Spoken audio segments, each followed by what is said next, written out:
ಇಂದೇ ಡೌನ್ಲೋಡ್ ಮಾಡಿ ಮತ್ತು ನಿಮ್ಮ ನೆಚ್ಚಿನ ಶೋಗಳನ್ನು ಆನಂದಿಸಿ. ಮಗ ಅನ್ನೋ ಮೋಹದಿಂದ ಮೊಮ್ಮಗ ಅಂತ ವ್ಯಾಮೋಹದಿಂದ ಏನಾದ್ರು ಆ ಕಡೆಗೆ ಹೋದ್ರೆ ನಿಮ್ಮನ್ನ ಯಾರನ್ನು ವಸ್ತು ದಾಟ್ ಒಳಗೆ ಬರಕ್ ಬಿಡಕ್ಕಿಲ್ಲ ನನ್ನ ಮೇಲೆ. ಜವರ ಅವನ ಆಟ ಎಲ್ಲ ಮಾತಾಡಿದ್ದಾನೆ. ನಾನು ಯಾಕೆ ಮನೆ ಬಾಗಿಲಿಗೆ ಹೋಗಿ? ನಾವಲ್ಲ, ಅವನೇ ಈ ಮನೆ ಬಾಗಿಲಿಗೆ ಬಂದು ನಾವು ಅವನ್ನ ಒಳಗೆ ಬಿಡಕ್ಕೆ ಇಲ್ಲ. ಯಾಕೆ ಹಿಂಗೆಲ್ಲ ಮಾತಾಡ್ತಾ ಇದೆಯೇ? ನಮ್ ಸಿದ್ದು ಹಂಗೆ ಮಾತಾಡೋದಿಲ್ಲ. ಇವಳು ಮಾತು ನಂಬ್ಕೊಬೇಡಿ. ಅವ್ನು ಮಾತಾಡದೆ ಇರ್ಬೋದು ಕಣೋ, ಆದ್ರೆ ಇದನ್ನೆಲ್ಲ ಮಾತಾಡ್ಸಕ್ ಅವಳಿದ್ದಾಳಲ್ಲ, ಅವಳು ಎಲ್ಲಾನು ಮಾತಾಡ್ಸಿರ್ತಾಳೆ. ನೀವು ಹೇಳ್ತಾ ಇರೋದು ಕರೆಕ್ಟಾಗೇ ಇದೆ. ನಾನು ಹೇಗೋ ಮಾಡಿ ಸಿದ್ದುನ ಕನ್ವಿನ್ಸ್ ಮಾಡೋಣ ಅಂತಾನೆ ನೋಡಿದೆ. ಅವನು ನನ್ನ ಮಾತನ್ನ ಕೇಳಿಸ್ಕೊಳ್ತಾನೆ ಇದ್ದ. ಆದರೆ ಅಷ್ಟರಲ್ಲಿ ಅವಳು ನನಗೆ ಅವನ ಹತ್ರ ಮಾತಾಡೋದಕ್ಕೆ ಬಿಡಲಿಲ್ಲ. ನೀವೇನಿದ್ರು ಕೂಡ ನನ್ನ ಹತ್ರ ಮಾತಾಡಬೇಕು, ನನ್ನ ಗಂಡನ ಹತ್ರ ನೀವು ಯಾರು ಮಾತಾಡೋಂಗಿಲ್ಲ ಅಂತ ನನಗೆ ಆವಾಜ್ ಆಗ್ತಾಳೆ. ಅಯ್ಯೋ, ಇಲ್ಲಿದ್ದಂಗಲ್ಲ ಅವಳು, ಸಿಕ್ಕಾಪಟ್ಟೆ ಸೊಕ್ಕಿದೆ ಅವಳಿಗೆ. ಹ್ಞೂ ಮಾವ. ನೀಲೋ, ಏನಮ್ಮಿ ಬಂದಿರೋದು ನಿನಗೆ? ಅವ್ರ ಪಾಡ್ಗೆ ಅವ್ರು ಹೆಂಗೋ ಜೀವನ ಮಾಡ್ತಾವ್ರೆ, ಅತ್ತಾಗ ಅವರು ನೆಮ್ಮದಿಯಾಗಿರಕ್ ಬಿಡದೆ ಇಲ್ಲಿ ಬಂದು ಏನೇನೋ ಹೇಳ್ದಿ ಮನೆ ನೆಮ್ಮದಿನೂ ಹಾಳು ಮಾಡ್ತಾ ಇದೆಯಲ್ಲಮ್ಮಿ. ಲೇ ಪೆದ್ದ, ನಮ್ಮ ಮನೆ ನೆಮ್ಮದಿ ಹಾಳು ಮಾಡ್ತಾ ಇರೋದು ನಿನ್ನ ಹೆಂಡತಿ ಅಲ್ಲ ಕಳ, ನಿನ್ನ ತಮ್ಮನ ಹೆಂಡತಿನೇಯ. ನೋಡೋ, ಪದೇ ಪದೇ ಅವ್ರನ್ನ ವಹಿಸ್ಕೊಂಡು ಮಾತಾಡ್ತಾ ಇದ್ರೆ ಚೆನ್ನಾಗಿರಕ್ಕಿಲ್ಲ. ಚಪ್ಪಗೆ ಬಾಯಿ ಮುಚ್ಕೊಂಡು ಸುಮ್ಮನೆ ಇದ್ಬಿಡು. ಅವಳು ಈ ಜವರೇಗೌಡನ ಒಂದು ಮಕ ಮಾತ್ರ ನೋಡವಳೆ, ಆಮೇಲೆ ಇನ್ನೊಂದು ಮಕನೂ ತೋರಿಸ್ಬೇಕಾಯ್ತದ ನಾನು ಅವಳಿಗೆ. ಅಪ್ಪಯ್ಯ, ಇವಳು ಮಾತು ನಂಬ್ಕೊಂಡು ನಿಂತ ನಿರ್ಧಾರ ಎಲ್ಲ ತಗೋಬೇಡಿ ಕಣಪ್ಪಯ್ಯ. ಬೇಕಾದ್ರೆ ನಾನು ಒಂದ್ಸಲ ಸಿದ್ದು ಜೊತೆ ಮಾತಾಡ್ತೀನಿ. ನೀವು ಮಾತಾಡಿದ್ರೆ ಅವಳು ನಿಜ ಒಪ್ಕೊಂಡ್ಬಿಡ್ತಾಳ? ನಾವೇನೋ ಥರ ಮಾತೇ ಆಡಿಲ್ಲ ಅಂತಾನೆ ಹೇಳೋದು. ಆದರೆ ಅವ್ರು ಏನು ಮಾತಾಡಿದ್ರು ಅನ್ನೋದನ್ನ ನಾನು ತಾನೇ ಕೇಳಿಸ್ಕೊಂಡು ಬಂದಿರೋದು. ಕಣವ, ಅವ್ರು ಹಂಗೆ ಹೇಳೋದು. ಈಗ ಅವನು ನಮ್ಮ ಮಗ ಸಿದ್ದೇಗೌಡ ಅಂತ ಉಳ್ಕೊಂಡಿಲ್ಲ ಕಣವ, ಅವನ್ನ ಅವಳು ಬದಲಾಯಿಸ್ಬಿಟ್ಟವಳೆ. ಎಷ್ಟು ಮೆರಿತಾಳೋ, ಎಷ್ಟು ಆಟ ಆಡ್ತಾಳೋ ಆಡ್ಲಿ, ಅವಳು ಸೊಪ್ಪನ್ನ ಹೆಂಗೆ ಅಡಗಿಸ್ಬೇಕು ಅಂತ ನಂಗೆ ಚೆನ್ನಾಗಿ ಗೊತ್ತದೆ ಕಣವ. ನೀವೆಲ್ಲ ತಪ್ಪಿಗಿರ್ರಿ, ಅವಳ ಕತೆ ನಾನು ಮುಗಿಸ್ತೀನಿ.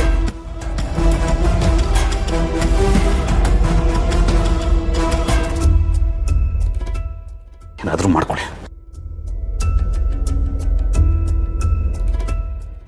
ಏನವ ಇವನು ಈ ಬಡ್ಡಿ ಐದ? ಇವನು ಕಟ್ಕೊಂಡು ನಾನು ಏನಾದರೂ ಸಾಧನೆ ಮಾಡಕ್ ಆಯ್ತದೇನವ? ನಮ್ಮ ಮನೇನ ಹಾಳು ಮಾಡಿ ಕೆಡುತ್ತಾರಲ್ಲವ ಇವರಿಬ್ರು ನನ್ನ ಮಕ್ಕಳು ಅಂತ ಹೇಳ್ಕೊಳಕ್ ನನಗೆ ಜ್ಞಾತಿಕೆ ಆಯ್ತದೆ ಕಣವ. ಅದಕ್ಕೆ ತಲೆ ಇಕ್ಕಕ್ಕೆ ಆಯ್ತಲ್ಲ ನನಗೆ. ನನಗೂ ಇದೇ ಬೇಕಾಗಿರೋದು ಮಾವ. ನೀವಾಡೋ ಆಟದಲ್ಲಿ ಸಿದ್ದು ಅನ್ನೋನೊಬ್ಬ ಇದ್ದ ಅನ್ನೋದನ್ನೇ ನೀವು ಮರ್ತೋಗ್ಬಿಡ್ಬೇಕು. ಆಗ್ಲೇ ಅಲ್ವಾ ಈ ಆಸ್ತಿ, ಅಂತಸ್ತು, ಅಧಿಕಾರ ಎಲ್ಲ ನನ್ನ ಪಾಲಾಗೋದು.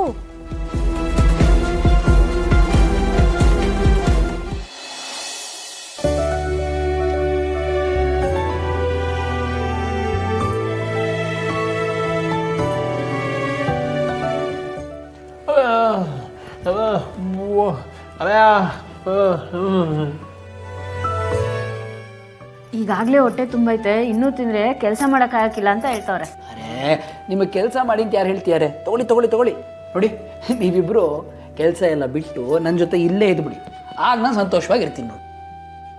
ಅದೆಂಗಾಯ್ತದೆ? ಅತ್ತೆ ಮಾವನ್ನ ಅಲ್ಲಿ ಬಿಟ್ಟು ನಾವಿಲ್ಲಿರೋದು ಅದೇನು ಚೆನ್ನಾಗಿರ್ತದೆ? ಈಗ ಅವ್ರ ಪರಿಸ್ಥಿತಿನೂ ಸರಿ ಇಲ್ಲ ಅಲ್ವಾ? ನಾನು ಇಷ್ಟೆಲ್ಲ ದುಡಿತಿರೋದು ಯಾರಿಗೋಸ್ಕರ ನೋಡಿ. ನಾಳೆ ಹೇಗೂ ಬರ್ತಿದ್ದಾರಲ್ವಾ, ಅತ್ತೆ ಮಾಮಂಗೆ ಇಲ್ಲೇ ಇದ್ಬಿಡಿ ಅಂತ ಕನ್ವಿನ್ಸ್ ಮಾಡ್ಬಿಡೋಣ. ಹಾಂ, ಇಲ್ಲೇ ಇರಿ ಅಂತ.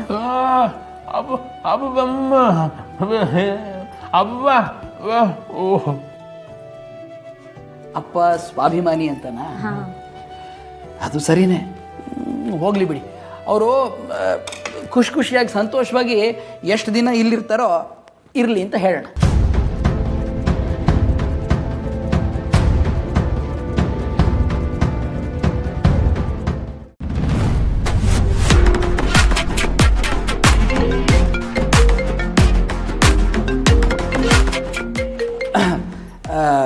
ನೀವಿಬ್ಬರು ಆ್ಯಪಲ್ ತಿಂತಾ ಇರಿ, ನನಗೆ ಕಾಲ್ ಮುಗಿಸ್ಕೊಂಡು ಬರ್ತೀನಿ.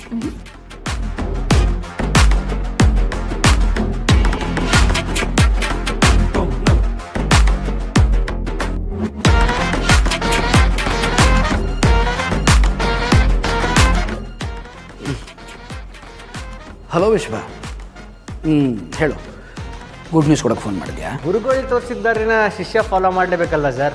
ಯಾವಾಗಲೂ ಗುರುಗಳೇ ಶಿಷ್ಯನಿಗೆ ಫೋನ್ ಮಾಡಬೇಕಾ? ಈ ಶಿಷ್ಯನು ಗುರುಗಳಿಗೆ ಫೋನ್ ಮಾಡಬೇಕು ಸರ್. ಅದು ನಾನು ನಿಮಗೆ ಸಲ್ಲಿಸ್ತಾರ ಕೃತಜ್ಞತೆ.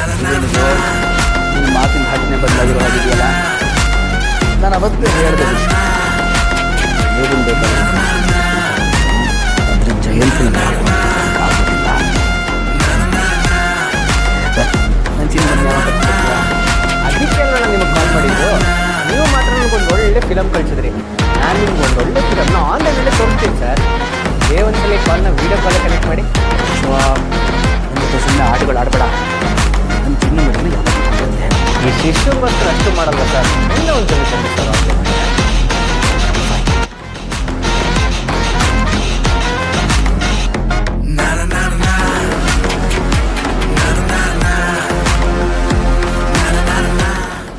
ಹಾಯ್ ಜಯಂತ್ ಸರ್, ಆರಾಮಾಗಿದ್ದೀರಾ? ಒಂದು ನಿಮಿಷ ಸರ್, ಒಂದೊಳ್ಳೆ ಸಿನಿಮಾ ತೋರಿಸ್ತೀನಿ. ನೋಡಿದ ತಕ್ಷಣ ಶಾಕ್ ಆಗಿ ಹೋಗ್ತೀರಾ. ರೆಡಿ? ನೋಡಿ ಸರ್, ಚಿನ್ನು ಮರಿ.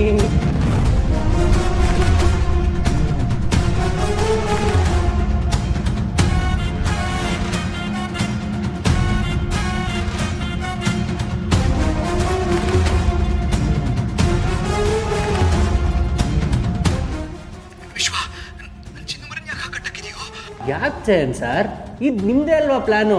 ನೀವು ಮಾತ್ರ ಅಮಾಯಕರನ್ನು ಕರ್ಕೊಂಡೋಗಿ ಗನ್ ತೋರಿಸಿ ಚಾಕು ತೋರಿಸಿ ಎದುರಿಸ್ಬೋದು, ಆದರೆ ನಾವು ಮಾಡಬಾರ್ದಾ? ನೀವು ಮಾಡಿರೋದಕ್ಕೆ ಇದು ಕಂಟಿನ್ಯೂಷನ್ ಅಷ್ಟೇ, ಪಾರ್ಟ್ 2. ನೋಡು, ನನ್ನ ಚಿನ್ನ ಮರಿಗೆ ಏನು ಮಾಡಬೇಡ. ಅವ್ರಿಗೆ ಏನಾದರೂ ಆದರೆ ನಾನು ಸುಮ್ಮನಿರೋದಿಲ್ಲ. ಕೂಲ್ ಗುರುಗಳೇ, ಯಾಕೆ ಇಷ್ಟೊಂದು ಬಿ ಪಿ ರೈಸ್ ಮಾಡ್ಕೊತಿದ್ದೀರಾ? ನಿಮ್ಮ ಚಿನ್ನು ಮರಿಗೆ ಏನಾಗಬಾರ್ದು ಅಂದರೆ ನಿಮ್ಮ ಜೊತೆಗೆ ಇದಾರಲ್ಲ ಇಬ್ಬರು, ಅವರಿಬ್ಬರೂ ನಿಮ್ಮ ಮನೆಯಿಂದ ಸೇಫಾಗಿ ಆಚೆ ಕಳಿಸ್ಬೇಕು. ಅಕಸ್ಮಾತ್ ಏನಾದರೂ ಅವ್ರಿಗೆ ಹೆಚ್ಚು ಕಮ್ಮಿ ಆಯಿತು ಅಂದರೆ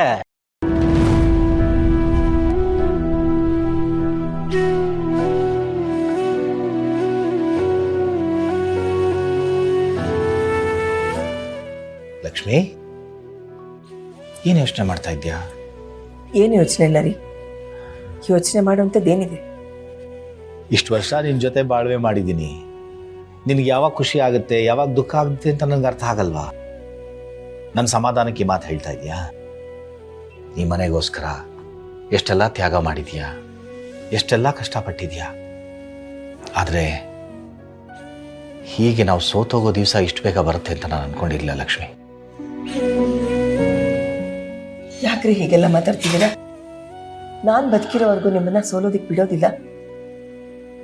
ನೀವು ನಮ್ಮ ತವ್ರ ಮನೆಯವ್ರಿಗೆ ಮಾತು ಕೊಟ್ಟ ಹಾಗೇನೆ ಇಲ್ಲಿವರೆಗೂ ನನ್ನನ್ನು ಎಷ್ಟು ಪ್ರೀತಿಯಿಂದ ನೋಡ್ಕೊಂಡಿದ್ದೀರಾ.